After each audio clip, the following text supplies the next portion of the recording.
Hey everyone, today we're totally deconstructing the secret rainbow house mystery. Now, on the surface, this is just a fun, colorful, family-friendly Toca Boca gameplay story. But if we look a little closer, it's actually a literal masterclass in how to build a super compelling adventure for a younger audience using classic narrative structures. I am so incredibly excited to break this all down for you in today's explainer, so get ready for some energetic analysis of a wonderfully cheerful story. Okay, let's dive into this. Every great story needs a starting point, right? A baseline of totally normal, everyday life before the magic actually begins. And that brings us to this big question. What happens when an ordinary morning turns into an epic quest? In our source material, we meet Mia. She's a curious little girl who literally just woke up. It's a bright, sunny morning. Everything seems perfectly, wonderfully normal.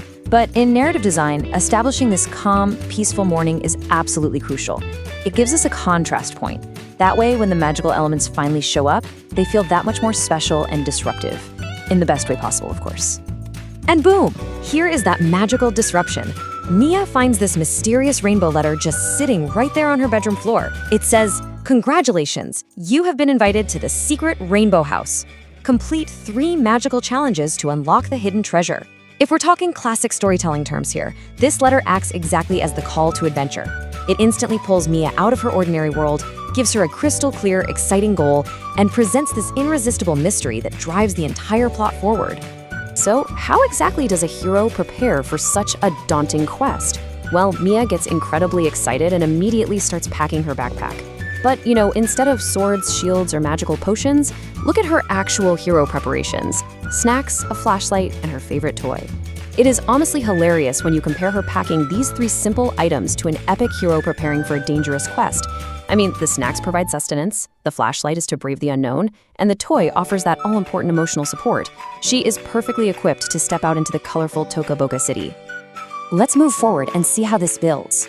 Our young hero steps out into the city to face what mythology scholars would call the road of trials. We've got hour 1 at the toy shop, hour 2 at the candy cafe, and hour 3 at the magical park. Framing her journey this way right at the start sets expectations, builds momentum, and gives us a really clear roadmap of the magical challenges she has to conquer. Let's zoom in on that first challenge, which revolves entirely around the number 3. Mia enters this visually bustling, chaotic toy shop. Her task: she has to carefully search through a vibrant sea of colorful toys, teddy bears, and funny surprises to find exactly 3 hidden rainbow stars. It's a brilliant opening test because it immediately requires patience and focus. She has to sift through all those fun distractions to find those 3 crucial items.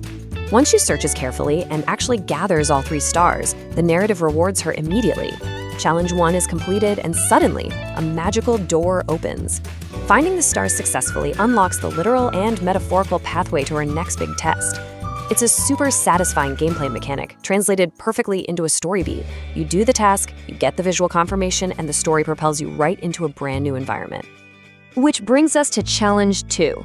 Through that magical door, she enters a beautiful candy cafe, where her task is to prepare the perfect rainbow cake. Notice how structured this one is. Step 1, mix colorful ingredients. Step 2, decorate with fruits and candy. And step 3, serve it to a friendly customer. This is a huge evolution of the trials. The first one was just about observation, but this challenge requires following a procedure. And even more importantly, it isn't just about baking for the fun of it. By serving it to a customer, it becomes an active act of kindness. So the crucial takeaway here is how the story validates that kindness. When she serves the cake, the customer smiles and hands her a golden key. This is honestly a fantastic narrative design choice. It proves that in this specific story world, acts of service and meticulously following steps are what get highly rewarded. You don't defeat a monster to get the key. You literally bake a cake to make someone smile. It perfectly aligns the mechanics of the story with wholesome, positive behavior. With the golden key in hand, Mia arrives at challenge 3. The scene is set in a magical park filled with balloons, slides, and tiny cute animals. But amidst all this fun, there is a very serious problem to solve. She must help a lost puppy find its family. Now, we really need to treat this high-stakes mission with the dramatic gravity of an Indiana Jones puzzle.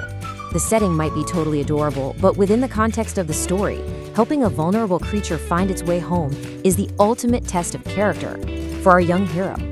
And her reward for passing this final test of character, by showing pure compassion for the puppy, she earns the ultimate boon, a sparkling treasure map.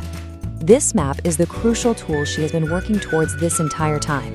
Earned entirely through empathy rather than combat or competition, this sparkling map is what finally guides Mia to her ultimate destination, the secret rainbow house. Now, what's really interesting about this is the sheer scale of the visual payoff. Following the map, Mia reaches the secret rainbow house and steps inside. The room is overwhelmingly vibrant. We're talking glowing toys, colorful gifts, funny costumes, adorable pets, and beautiful decorations. From a storytelling perspective, this is the sensory reward for both the audience and the character.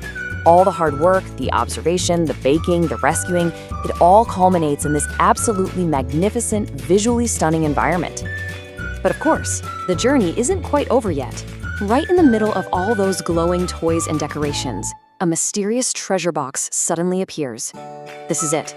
Mia slowly walks up to it and begins to open it.